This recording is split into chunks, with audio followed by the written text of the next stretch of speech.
ام المومنین سیدہ عائشہ رضی اللہ تعالی عنہا فرماتی ہیں کہ حضور علیہ الصلوۃ والسلام یخصف نعلہ اپنے جوتے کو پیوند خود لگا لیتے تھے، ویخیط ثوبہ اور اپنے لباس میں کوئی پھٹن ہوتی تو اس کو خود سی لیتے تھے، اور اپنی ضرورت کے کام اپنے کام خود کر لیتے تھے، ویحلب شاتہ اپنی بکری کو خود دھو لیتے تھے اور اس کو خود باندھ دیتے تھے اور اس کے آگے چارہ بھی ڈال دیتے تھے، اور گھر کی خواتین کے ساتھ کام کاج میں بھی ان کی معاونت کروایا کرتے تھے۔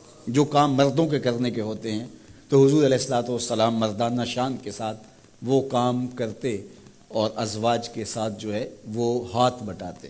ام المومنین فرماتی ہیں گھر ہوتے تو ہمارے ساتھ کام کاج میں حضور ہماری مدد فرماتے، اور جو ہی اذان ہوتی تو حضور جلدی سے مسجد میں تشریف لے جاتے۔ تو یہ میرے اور آپ کے آقا و مولا حضور ختم المرتبت صلی اللہ علیہ وآلہ وسلم کی زندگی، نجی زندگی دیکھیں، گھریلو زندگی دیکھیں، ازواج مطہرات کے ساتھ حضور کا سلوک دیکھیں، حضور کا رویہ دیکھیں۔ حضور کا جب وصال ہوا تو اس وقت حضور کے نکاح میں 9 ازواج تھی، 9 ازواج میں سے ایک کو بھی حضور پہ کوئی شکایت نہیں تھی۔ یہ بات کہہ دینا بڑا آسان ہے، لیکن عملاً بہت کم لوگوں کے ساتھ ایسا ہوتا ہے۔ لیکن حضور جب وصال کرتے ہیں تو 9 ازواج ہیں، ان میں سے ایک کو بھی حضور پر کوئی شکایت نہیں ہے۔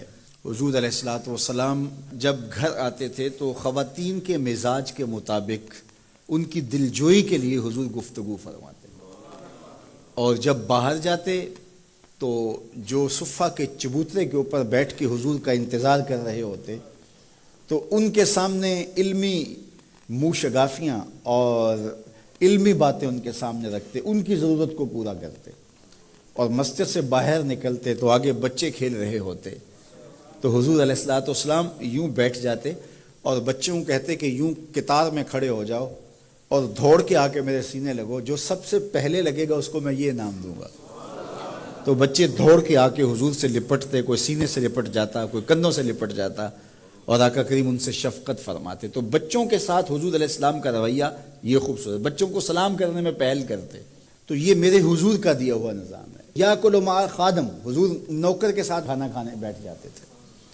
حضور علیہ الصلوۃ والسلام لوگوں کا جھوٹا بھی لے لیتے تھے۔ یہ حضور کا خوبصورت رویہ۔ تو یہ تھا حضور کی سیرت کا وہ جمال اور حضور کی سیرت کا وہ رنگ۔ آپ اپنے ساتھیوں کو ترجیح دیں، پہلے ان کو پیش کریں اور ان کے ساتھ بیٹھ کے کھائیں، ان کا جوٹا لیں۔ مومن کے جوٹے میں شفا رکھی گئی ہے۔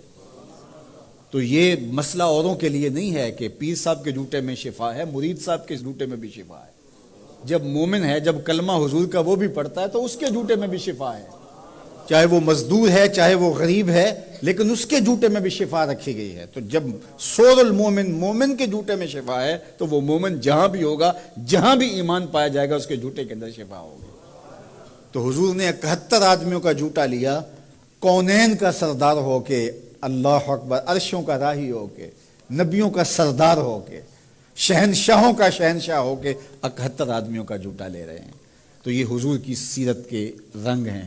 تو آقا کریم علیہ الصلوۃ والسلام کا بتایا ہوا طریقہ، حضور کا طرز زندگی ہم اختیار کریں۔ تو اپنے کام خود کرتے تھے، اور جب حضور کسی مجلس میں ہوتے تو مختلف لوگ مختلف کاموں میں ہوتے تو حضور الگ نہ بیٹھے رہتے، حضور بھی کسی کام میں شامل ہوتے۔ ایک سفر پہ جب پڑاؤ ہوا تو کوئی جانور ذبح کرنے لگا، اور کوئی چولہا سیدھا کرنے لگا، اور کوئی اور کام کرنے لگا، تو حضور بھی ایک سمت چل دیے۔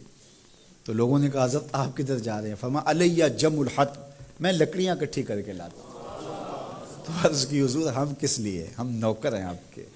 تو حضور نے فرمایا میں یہ پسند نہیں کرتا کہ لوگ کام کریں اور میں معتبر بن کے بیٹھا رہوں۔